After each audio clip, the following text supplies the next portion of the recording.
Troy McClure, Lionel Hutz, Maude Flanders, and 5 other beloved recurring characters disappeared from The Simpsons for reasons ranging from tragic voice actor deaths to salary disputes and creative decisions. These weren't background extras. They were characters viewers knew by name, with catchphrases still quoted decades later. Their disappearances fundamentally changed Springfield's population, and understanding why reveals fascinating behind-the-scenes drama spanning the show's 35-plus year history. Troy McClure was literally irreplaceable. Troy McClure appeared in 52 episodes across 9 seasons, became one of The Simpsons' most quotable characters, and then vanished completely from Springfield without a single word of explanation. For over 25 years, the show has pretended he doesn't exist. He's in old episodes, but never mentioned in new ones, never referenced, never acknowledged. It's like he was erased from history. Here's what makes this so bizarre. Troy McClure wasn't some minor background character, he was a panic button. Whenever an episode needed an injection of humor, writers would throw in Troy McClure hosting some ridiculous infomercial or educational film. The character first appeared in Season 2's Homer vs. Lisa and the Eighth Commandment in February 1991, and by the end of his run, he'd become essential to Springfield's ecosystem. His signature introduction became instantly iconic. "Hi, I'm Troy McClure. You may remember me from such films as," followed by absurdist fake titles that got increasingly ridiculous. "Earwigs," "Ew," "Get Confident Stupid," "Smoke Yourself Thin." Every single one was gold.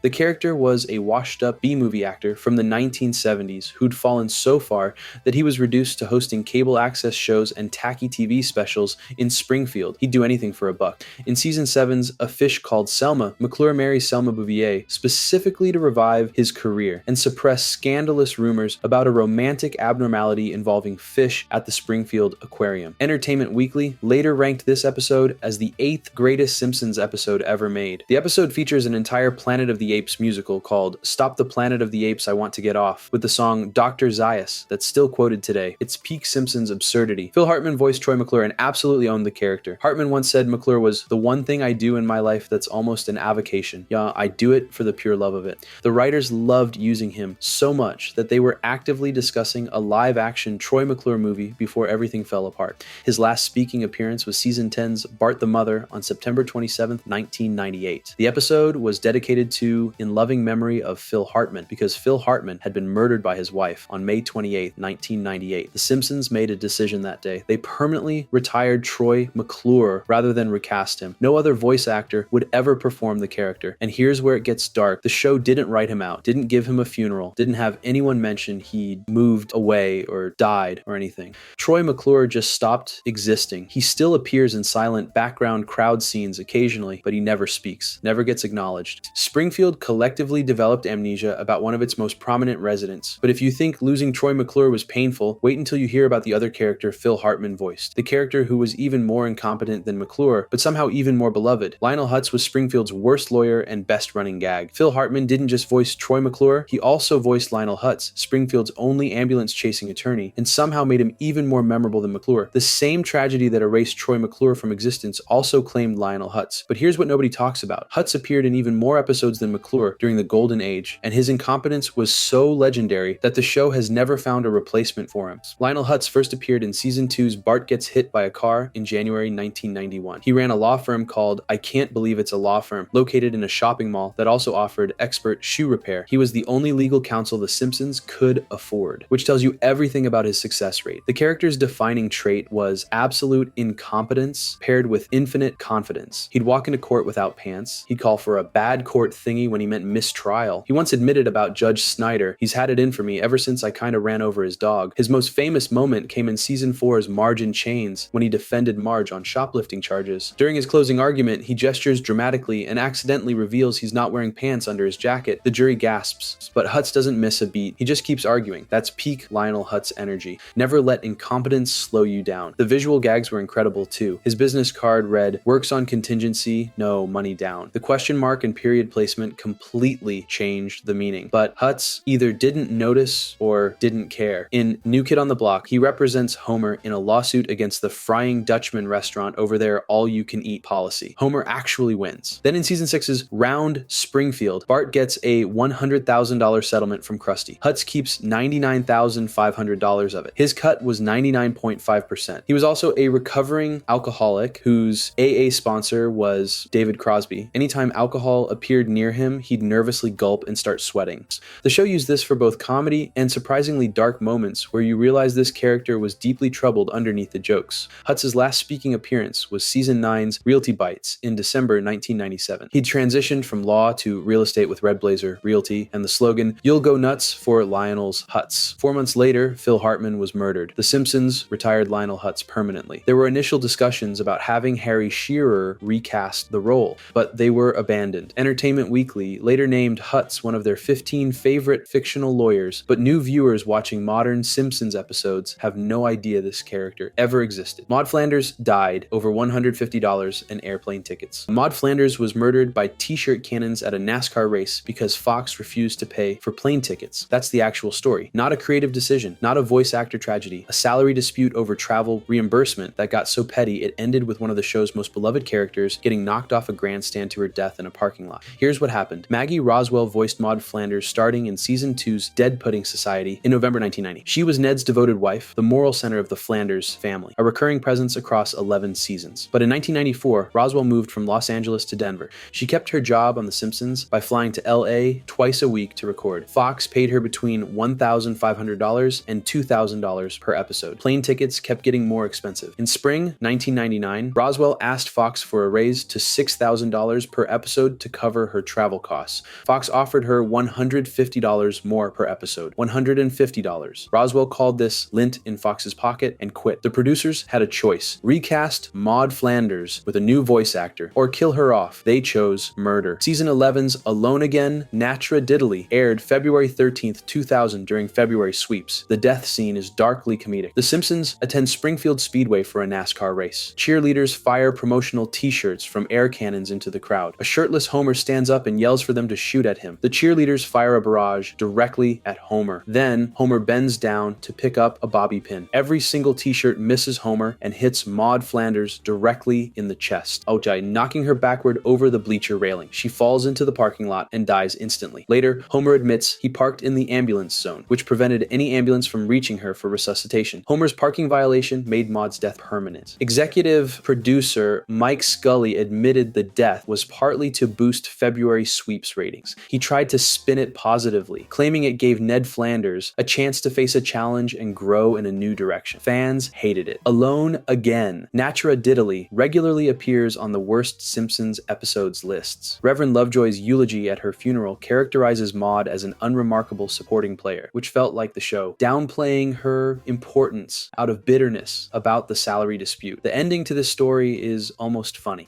Maggie Roswell returned to The Simpsons in 2002 during season 14 after negotiating to record her lines from Denver via phone patch. She now voices Maud in flashbacks and continues voicing Helen Lovejoy, Miss Hoover, and Luan Van Houten. Fox could have just let her record from home in the first place. But if a petty salary dispute seems like a ridiculous reason to kill off a character, the next one was handled with actual grace and dignity. The most touching farewell in Simpsons history came from a character nobody expected to lose. Edna Krabappel got the farewell every character deserves. Bart's chain-smoking, chronically depressed fourth grade teacher became one of the most fully realized characters in Simpsons history across 24 seasons. Then Marcia Wallace died, and The Simpsons did something they'd never done before. They gave a character a proper, dignified, genuinely touching farewell that acknowledged both the performer and the character's impact on Springfield. Edna Krabappel first appeared in the second episode ever, Bart the Genius, in January 1990. She was the exhausted teacher stuck with Bart Simpson in her class year after year. Her signature derisive laugh, ha, became instantly recognizable. She'd mock Bart's failures, grade papers while drinking wine, and openly discuss how teaching had crushed her dreams. But underneath the cynicism was someone who genuinely cared about her students, even when they drove her insane. In season 3's Bart the Lover, she responds to a personal ad as a lonely single woman looking for connection.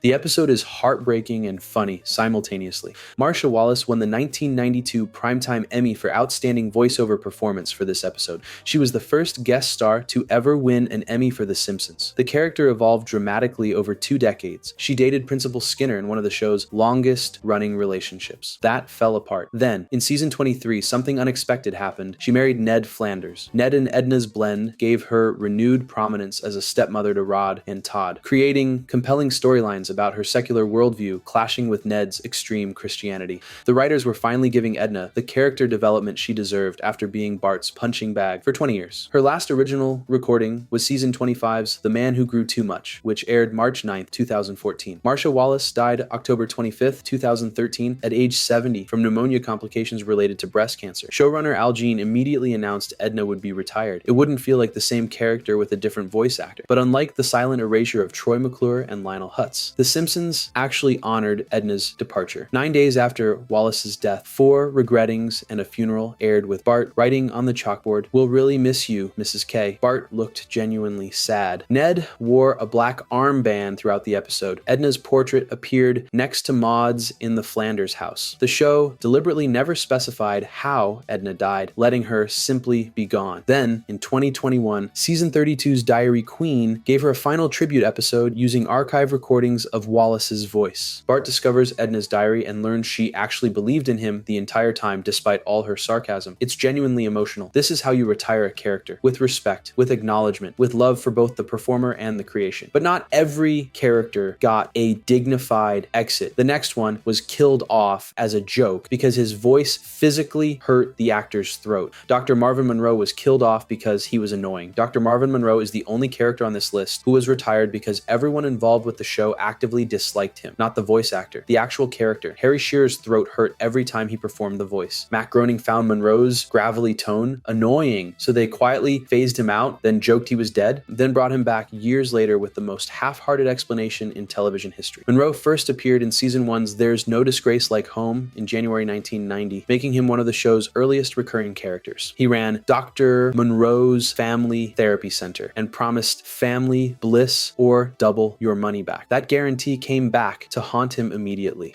In the debut episode, The Simpsons family therapy session involves strapping everyone to chairs and administering shock therapy whenever someone says something negative. The session goes so catastrophically wrong that Dr. Monroe ends up begging The Simpsons to take double their money back and never return to his practice. He was incompetent from day one. His other ventures included hosting the 1-800-555-HUGS telephone hotline, where people could call for psychological advice. He also authored self-help books including I'm Okay, Why Aren't You?, which is a perfect title for a therapist with zero self-awareness. Monroe appeared regularly throughout the first 5 seasons, usually as Springfield's go-to mental health expert, despite having no actual expertise. But then he just stopped appearing. No explanation, no farewell episode. He was quietly phased out after season 5. Here's where it gets weird. The show started implying Monroe had died without ever confirming it. In season 7's Who Shot Mr. Burns? Part 2, a police officer casually mentions Marvin Monroe Memorial Hospital. Later that same season in The Simpsons 138th episode Spectacular, Troy McClure asks viewers to name 2 characters who died in the show's history. If you said Bleeding Gums, Murphy, and Dr. Marvin Monroe, you were wrong. They were never popular. That's brutal. The show was simultaneously implying he was dead while also mocking him for being unpopular. His tombstone even appeared in later episodes shaped like a therapy couch. Then season 15's Diatribe of a Mad Housewife aired on January 25th, 2004. Monroe shows up at Marge's book signing looking completely fine. Marge says, "I thought you were dead." Monroe's response, "I've been very sick, that's it. No further explanation. Never explained what illness, never explained where he'd been for nearly a decade.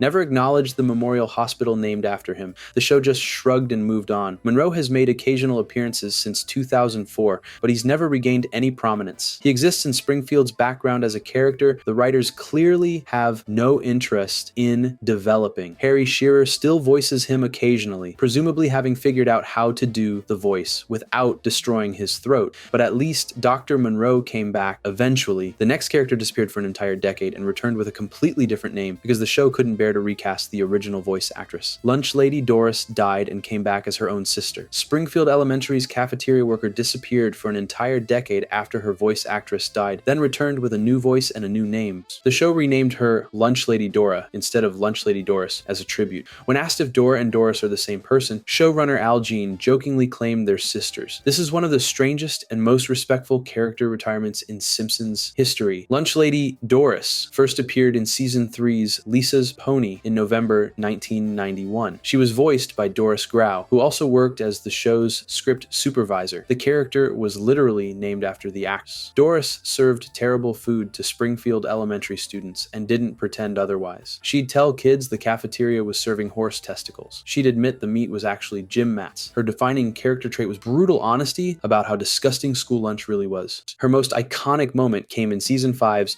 Sweet Seymour Skinner's Bodice song. Groundskeeper Willie bursts into the cafeteria and asks, "Do you have any grease?" Doris responds with zero emotion, "Yes, yes, we do." Willie immediately rips off his shirt and demands, "Then grease me up, woman." Her deadpan response of "Okay dokie" while reaching for a bucket of grease became legendary. The scene is absurd perfection. She had other incredible lines throughout the Golden Age. In Season 6's The PTA disbands, she announces to students, "There's very little meat in these gym mats." When a student complains in another episode, she shouts, "More testicles mean more iron." The character also worked as the school nurse due to budget cuts, telling students, "I get 2 paychecks this way." She'd hand out aspirin for everything from headaches to broken bones. Springfield Elementary couldn't afford specialized staff, so Doris did everything. Doris Grau died December 30th, 1995 from respiratory failure caused by emphysema. She was 71 years old. Season 7's Team Homer aired exactly 1 week later on January 7th, 1996, with the dedication "In loving memory of Doris Grau." The Simpsons made the same decision they'd later make for Phil Hartman's characters. They retired Lunch Lady Doris out of respect. For nearly 10 years, she appeared only as a silent background character in cafeteria scenes. Then in Season 18's The Mook, the Chef, the Wife, and her Homer in 2006, Tress MacNeille started voicing the character, but the show quietly renamed her Lunch Lady Dora instead of Doris. The name change was subtle enough that casual viewers didn't notice, but intentional enough to honor the original actress. Dora has been an active speaking character ever since, serving terrible food and working as the nurse just like Doris did. But not every forgotten character was retired because of voice actor deaths or salary disputes. The next one was deliberately killed off while his voice actor was still alive and willing to perform. The show murdered him for ratings during a season premiere, and fans still debate